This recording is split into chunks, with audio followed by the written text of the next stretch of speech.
लोकसभा विरोधी दल नेता राहुल गांधी ओडिशा आसिबा कार्यसूची रे सामान्य परिवर्तन होइछि।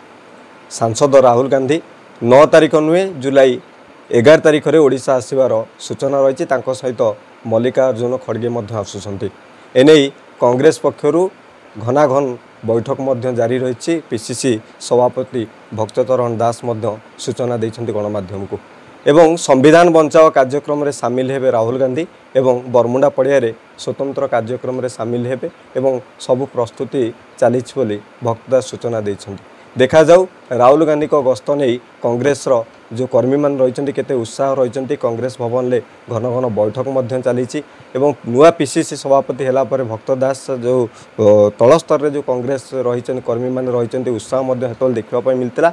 एवं राहुल गांधी गस्तर आसुँच पूर्वर भारतर प्रधानमंत्री नरेंद्र मोदी गस्तर आसी एवं एबे विरोधी दल नेता हिसाब से कांग्रेस मंग धरवाई एवं कौन कांग्रेस गुरुमंत्रणा देवाई राहुल गांधी ओडिशा आसुँच।